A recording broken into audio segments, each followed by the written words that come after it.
بسم اللہ الرحمن الرحیم الحمد للہ نحمدہ ونستعینہ ونستغفرہ ونؤمن بہ ونتوکل علیہ ونعوذ باللہ من شرور انفسنا ومن سیئات اعمالنا من یہدہ اللہ فلا مضل لہ ومن یضللہ فلا ہادی لہ ونشہد ان لا الہ الا اللہ وحدہ لا شریک لہ ونشهد أن سيدنا وسندنا وحبيبنا صلى الله عليه وعلى آله وأصحابه أجمعين أما بعد فقد قال الله تبارك وتعالى في الكلام المجيد والفرقان الحميد فأعوذ بالله من الشيطان الرجيم بسم الله الرحمن الرحيم وإقام الصلاة وإيتاء الزكاة وصوم رمضان صدق الله العظيم رب اشرح لي صدري ويسر لي امري واحلل عقدة من لساني يفقهوا قولي رب اشرح لي صدري ويسر لي امري واحلل عقدة من لساني يفقهوا قولي رب اشرح لي صدري ويسر لي امري واحلل عقدة من لساني يفقهوا قولي اللهم صل على سيدنا مولانا محمد وعلى ال سيدنا مولانا محمد وبارك وسلم۔ میرے محترم بزرگوں اور دوستوں، اللہ تبارک و تعالیٰ سے دعا کریں کہ اللہ تبارک و تعالیٰ ہمیں رمضان کے کچھ ایسی چیزیں جو صدقہ فطر، انسان کی صدقہ فطر اور مال کے زکوٰۃ کب دیا جاتا ہے اور کب ان کے اوپر واجب ہوتا ہے، جو شخص عاقل ہو اس کے اوپر شرط لگایا ہے اللہ تبارک و تعالیٰ نے، اور پیارے حبیب صلی اللہ علیہ وسلم حدیث کے اندر بیان فرماتے ہیں کہ ہر اس شخص پر جو عاقل ہو اور اس کو بالغ ہونا شرط قرار دیا ہے کہ بالغ ہو اور صاحب نصاب ہو۔ نصاب کے معنی یہ آتا ہے کہ نصاب کے مالک ہو جانا، مثال کے طور پر 52.5 تولہ چاندی یا 7.5 تولہ سونا کے بقدر وہ مالک ہو جائے، یا اس کی قیمت ہو ان کے پاس موجود ہو، مثال کے طور پر روپیہ ہو، دینار ہو، دنانیر ہو،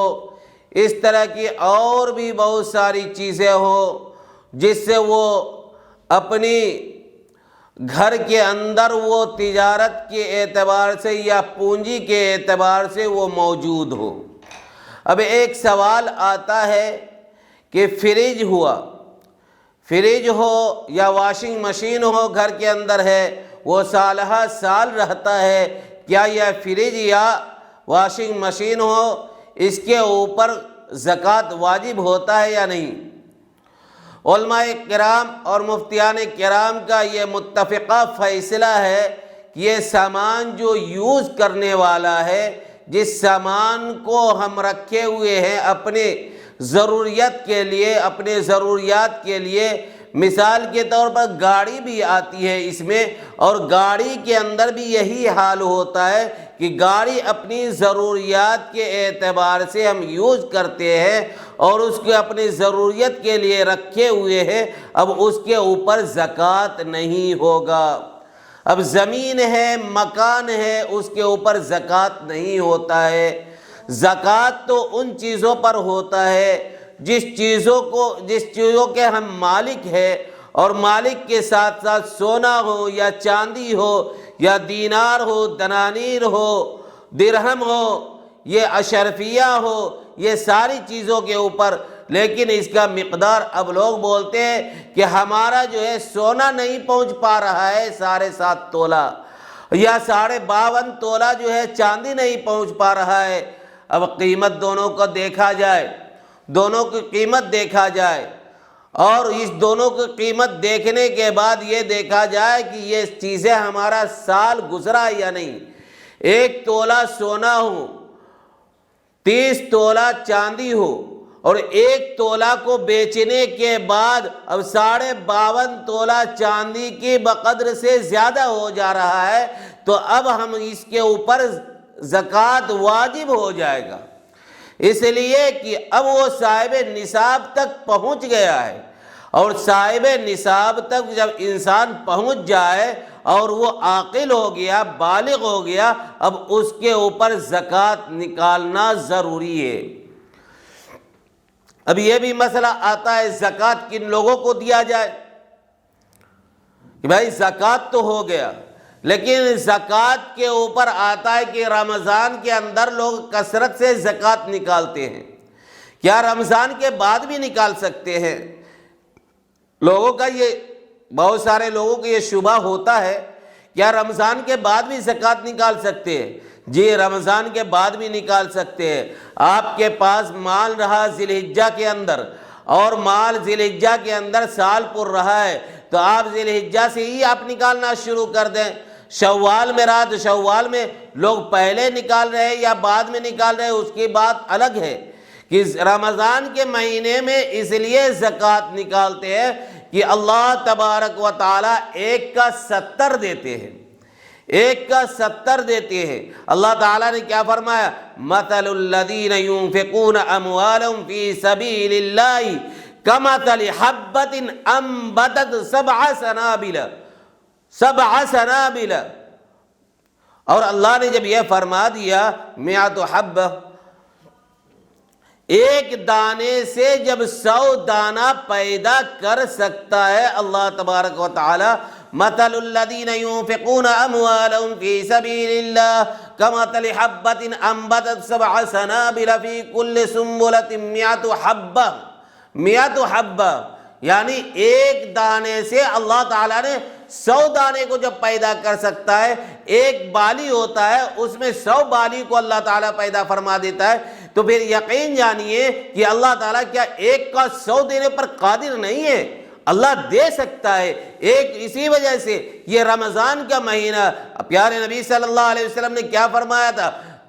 شعبان شہری و رمضان شہر اللہ، شعبان میرا مہینہ ہے اور رمضان اللہ کا مہینہ ہے۔ اس مہینے میں اللہ تبارک و تعالیٰ خود اپنے ہاتھوں سے بندوں کو دیتا ہے، اس مہینے کے اندر اللہ تبارک و تعالیٰ خود اپنے ہاتھوں سے دیتا ہے بندوں کو۔ جب بندوں کو اپنے ہاتھ سے دے گا تو یقین جانیے کہ وہ اللہ تعالیٰ کتنے سخی ہے، مالدار ہے۔ اللہ تعالیٰ بخیل نہیں ہے، انسان بخیل ہے۔ اس بخیل کو کہتا اللہ تبارک و تعالیٰ کہ تم اپنے مالوں سے زکوٰۃ نکالو، تم اپنے میل کچیل نکال کر کے غریبوں کو مدد کر دو، اور غریب تمہارا کھائے گا اور عبادتیں کرے گی، اور اس عبادت سے تمہارے مال میں اللہ پھر اور اضافہ فرما دے گا۔ آج 100 روپے نکالے زکوٰۃ، تو آئندہ سال تمہارے اوپر ایسا ہو جائے گا کہ 500 کے زکوٰۃ کے واجب ہو جائیں گے۔ اس لیے اللہ کے احکام کو آپ نے مانا، اللہ کے بتائے ہوئے طریقے کو مانا، اللہ کے احکام کو پھیلایا اور اللہ کے احکام کو پہچانا۔ اس لیے اللہ کے احکام کو پہچاننے کی وجہ سے اللہ تعالیٰ آپ کے اوپر وہ سربلندی کو فرمائے گا، آپ کے مرتبہ کو بلند فرمائے گا۔ اس لیے اللہ تبارک و تعالیٰ جس کو چاہ لیتا ہے، جس کو اپنا مقرب بنا لیتا ہے، اس کو اپنا بنانے کے بعد صرف نوازتا ہی نہیں، اس کو عزت اور مرتبہ بھی عطا فرماتے ہیں۔ میرے محترم بزرگوں اور دوستوں، یہ کوئی معمولی بات نہیں ہے۔ انسان یہی سوچتے ہیں، انسان یہی سوچتا ہے کہ ایک چھوٹا سوچ رکھتا ہے، اللہ ہمارے سخی ہے، اللہ ہمارے غنی ہے، اللہ ہمارے مالدار ہے، اللہ مالک الملک ہے، بادشاہوں کا بادشاہ ہے۔ ایک شخص جاتا ہے اور کہتا ہے اے بادشاہ کے پاس کہ اے بادشاہ سلامت آپ دے دیجئے، اور اللہ کے پاس 2 رکعت نماز پڑھ کر کے اور اللہ سے مانگ لے گا، تو کیا اس مہینے کے اندر اللہ نہیں عطا فرمائیں گے؟ میرے محترم بزرگوں اور دوستوں، یہ زکوٰۃ کوئی معمولی بات نہیں ہے۔ لوگ یہ سوچتے ہیں کہ ہمارے مال کمی ہو جائے گی، مال آپ کا ہرگز کمی نہیں ہونے والا ہے۔ آپ کو اللہ نے 1 لاکھ دیا ہے تو 2.5 لاکھ روپیہ 2.5 ہزار روپیہ آپ نکال رہے ہیں۔ 2.5 ہزار روپیہ نکالنے میں اللہ نے وہ 1 لاکھ کو آئندہ سال آپ کو 2 لاکھ کی ملکیت بنا سکتا ہے۔ اس لیے آپ نے اللہ کے احکام کے اوپر پہچانا، اللہ کے احکام کو پہچان کر کے اور زکات کو نکالا، اپنے مال کو میل کو صاف کیا، اپنے مال کے کچڑے کو صاف کر دیا، آپ اپنے مال کے اور پاکیزہ بنا کر کے اس کو گھر کے اندر رکھا، وہ گھر بھی پاک ہوگا، وہ گھر کے اندر بھی مرتبہ بڑھے گا، اس گھر کے اندر بھی روشنی آئے گی، اس لیے کہ اس گھر نے اللہ کے احکام کو پہچاننے والا بنا، اللہ کے بتائے ہوئے طریقے پر چلنے والا بنا۔ اللہ کے بتائے ہوئے طریقے پر چلنے والا بنے گا تو یقین جانیے کہ وہ 100% کامیاب ہوگا۔ جو اللہ کی باتوں کے اوپر ٹھکرانے والا بنے گا وہ کبھی کامیاب نہیں ہو سکتا ہے، وہ گمراہی کی طرف جائے گا اور وہ گمراہی کے وسائل دکھائی دے گا کہ وہ مالدار بن رہا ہے، لیکن وہ کبھی مالدار نہیں بن سکتا ہے۔ میرے محترم بزرگوں اور دوستو، یہی سوچ رہا ہے لوگوں کا یہی سوچ ہے کہ ہمارے پاس پیسہ کم ہو جائے گا۔ میرے محترم بزرگوں اور دوستو، آج پیسہ کم کیوں ہوگا؟ پیسہ کم کیوں ہوگا؟ اللہ ہمارا سخی ہے، اللہ ہمارا مالدار ہے، ہم غریبوں کو مدد کریں، ہم غریبوں کا ہمدرد بنیں، ہم غریبوں کا غمخوار بنیں، یقین جانیے اللہ ہمارا غمخوار بنے گا، اللہ ہمارے اوپر رحمت کا سایہ بھیج دے گا کہ دیکھو اس بندے نے ہمارے بندوں کو اوپر نچھاور کر رہا ہے، اس بندے نے ہمارے بندے کو اوپر ہر چیز کو پہنچا رہا ہے اور بندے کو تلاش کر رہا ہے کہاں کمزور ہے، کون بیمار ہے، کون پریشان حال ہے، کس کے گھر میں کھانا نہیں، کس کے گھر میں افطار نہیں، اس کے گھر ہم پہنچا دے، اس کے گھر ہم پہنچا دے، وہ افطار کر لے گا، مجھے سکون مل جائے گا، وہ کھانا کھا لے گا، مجھے سکون مل جائے گا، وہ سحری کھا لے گا، مجھے سکون مل جائے گا، وہ عبادت کرے گا، راتوں کو قیام اللیل منائے گا، تراویح پڑھے گا، قرآن کو پڑھے گا، اللہ کے ہاں ہمارا بھی نیکی اس میں لکھا جائے گا۔ میرے محترم بزرگوں اور دوستو، ہمیں تو یہی سمجھ میں آ رہی ہے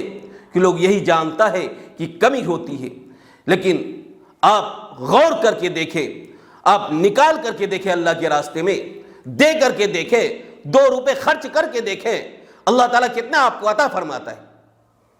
اللہ آپ کو عطا فرمائیں گے اتنا کہ آپ رکھنے کے لیے آپ یہ سوچیں گے اے اللہ بس کر دیجئے، اے اللہ بس کر دیجئے۔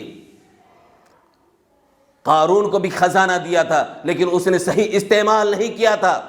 نمرود کو بھی دیا تھا خزانہ، حامان کو بھی دیا تھا، فرعون کو بھی دیا تھا، لیکن اس نے صحیح استعمال نہیں کیا تھا۔ میرے حبیب صلی اللہ علیہ وسلم، آقا نامدار حضرت محمد مصطفیٰ صلی اللہ علیہ وسلم کے پاس اگر کوئی چیز آ جاتا تھا تو یہ سوچتا تھا کہ کہیں مجھے نیند آ جائے اور میری وفات ہو جائے اور میرے رہتے ہوئے میں اس دنیا سے چلا جاؤں اور یہ مال رہ جائے۔ ایسا ہے کہ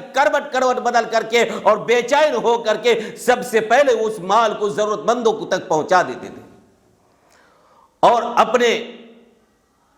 بھوکے رہ کر کے ضرورت مند آ گئے تو اسے خوشی سے دے دیتے تھے۔ آج ہمارے چہرے کے اوپر ضرورت مند آتے ہیں، اگر ہم اس کو دینے کے لیے نہیں، ہمارے پاس اگر پہنچ گیا تو ہمارے چہرے کے اوپر شکن آ جاتی ہے۔ ہم کیسے وفادار امتی ہیں، ہم کیسے وفادار امتی ہیں، کاش کہ ہم ویسے وفادار امتی بن جائے جیسے صحابہ وفادار تھے امتی، ویسے وفادار امتی اللہ ہمیں بھی بنائے اور آپ کو بھی بنائے، ہم سب کو بھی زکات دینے والا بنائے اور زکات صاحب نصاب بنایا ہے تو اللہ تبارک و تعالی ہم سب کو زکات ادا کرنے کی توفیق بھی عطا فرمائے، اس لیے کہ صرف سونا اور چاندی رکھ کر کے گھروں کی زینت نہ بنائے، اپنی بیویوں اور اپنے ماں بہنوں کی عزت کے اوپر خوبصورتی اس کو لانے کے لیے نہیں دیا اللہ نے، بلکہ وہ مال دیا ہے تو اس کے جو ہے ادا کرنے کے لیے دیا ہے، کہ وہ مال دیا ہے ایک سونا کی شکل میں دیا ہے، ایک چاندی کی شکل میں دیا ہے، اس کو پہننا ہے، اس کو استعمال کرنا ہے، لیکن اس کو استعمال کرنے کے ساتھ ساتھ اس کی اجرت بھی ادا کرنا ہے سال میں۔ میرے محترم بزرگوں اور دوستوں، اس کا ضرور خیال رکھیں، اگر ادا نہیں کریں گے تو کل میدان محشر میں مرنے کے بعد وہی سونا اور چاندی کا آگ کا توق بنایا جائے گا، اس لیے کہ آپ نے زکات کو انکار کیا تھا اور زکات کو انکار کرنے والا اور یہاں تک پہنچ گیا کہ ہم اگر زکات نکال دیتے اس سونے کو، یہ چاندی کو نکال دیتے، 40 بھری اللہ نے سونا دیا ہے تو 1 بھری ہم نکال دیں گے، 39 بھری رہ جائے گا اور 39 بھری سونا ہے تو کیا سونا کو تو ہم پہننے کے لائق دیا اللہ نے، ہم پہن لیں گے، اس کو اتنا بہت ہو گیا، اور ایک بھری اگر ہم نکال دیے، کسی غریب کی شادی ہو جائے اس ایک بھری میں، کسی غریب کے بھلا ہو جائے، کسی یتیم کا بھلا ہو جائے، کسی گھر والوں کا بھلا ہو جائے، تو کیا کتنا فائدہ ہوگا، ہمارے لیے بھی دعائیں نکلے گی اور آپ کے لیے بھی دعائیں نکلے گی۔ میرے محترم، اب کہتا ہے کہ یہ سونا جو ہے عورتوں کا ہوتا ہے۔ مسئلے کے روح پر آئیے، اب مسئلے کے اعتبار سے آئیے کہ سونا یہ تو ہماری بیوی کا ہے، بیوی کے اوپر زکوٰۃ واجب ہے، ضرور بیوی کے اوپر ہی زکوٰۃ واجب ہے، شوہر کے اوپر نہیں ہے زکوٰۃ۔ اب کوئی بولتے کہ بھائی کمانے والے شوہر ہیں لیکن پہننے والی بیوی ہے، اور بیوی کے اوپر زکوٰۃ واجب ہوا، پھر کمانے والے دیں گے تب تو زکوٰۃ نکلے گا۔ اب اس کا نفقہ متعین کیا جائے، بیوی کے نفقہ کتنا خرچ دیا جائے، اس کی ضروریات کے اعتبار سے، وہ اپنی ضروریات کے اعتبار سے کاٹ کر کے رکھے اور رکھ کر کے اس ضروریات کو اپنے شوہر سے دے دے۔ شوہر تو بھلا ہے کہ ہاں شوہر نے دے دیا ہے، بلکہ بیوی کے اوپر ہوا ہے زکوٰۃ تو بیوی کو ادا کرنا لازم ہوگا۔ مسئلے کے روح سے یہ آتا ہے، شوہر کے اوپر زکوٰۃ واجب جب ہوتا ہے کہ جب شوہر کا مال ہوگا، یہاں تو بیوی کا مال ہے تو بیوی کے اوپر، بیوی اپنے نفقے میں سے یا بیوی کی ملکیت میں سے وہ خرچ کر کے وہ زکوٰۃ کو نکالے۔ شوہر دے دیتا ہے تو یہ شوہر کی مہربانی ہے کہ شوہر نے اپنے بیوی کے اوپر ان کی ہمدردی سمجھ کر کے، ان کی محبت کا لطف اندوز سمجھ کر کے اس کے اوپر اس کے یہ نکال دیا، ان کی زکوٰۃ کو پورا کر دیا۔ اب زکوٰۃ کا بہت ہی مسئلہ ہے۔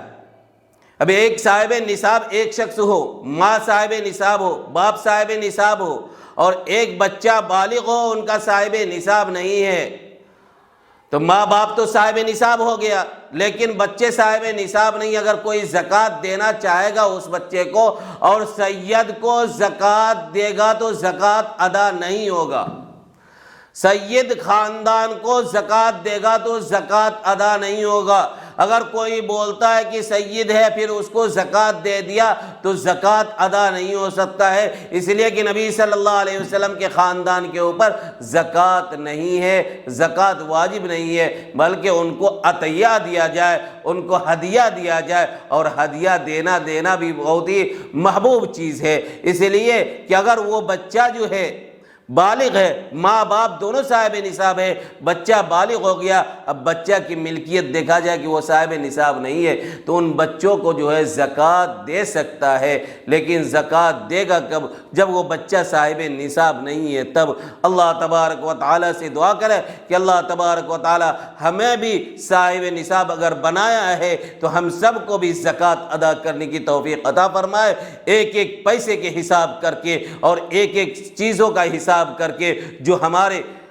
جو ہماری بیویوں کو زیور ہو یا کوئی چیز بھی ہو، یا ہماری ملکیت میں پیسہ رکھا ہوا ہو، بینک بیلنس ہو یا بینک میں جمع ہو، اس پیسے کا بھی حساب کر کے ہمیں زکوٰۃ ادا کرنا ہوگا۔ اللہ تبارک و تعالی ہم سب کو زکوٰۃ کی اہمیت کو سمجھنے کی توفیق عطا فرمائے، اور رمضان المبارک کے مہینے میں خاص کر کے اللہ تبارک و تعالی ہم سب کو نیک عمل کرنے کی توفیق عطا فرمائے، عبادت کرنے والا بنائے، راتوں کو جاگنے والا بنائے، رات کو جاگ کر کے اللہ کے سامنے آنکھوں سے آنسو نکالنے والا بنائے، اللہ سے مانگنے والا بنائے، اپنی مغفرت کروانے والا بنائے۔ اللہ تبارک و تعالی ہمارے آباء و اجداد جو اس دنیا سے جا چکے ان کی مغفرت کرنے والا بنائے۔ اللہ تعالی ہم سب کو عمل کرنے کی توفیق عطا فرمائے۔ وآخر الدعوان الحمدللہ رب العالمین۔ ایک سوال آیا ہے جی دارالسلام جی، آپ یہ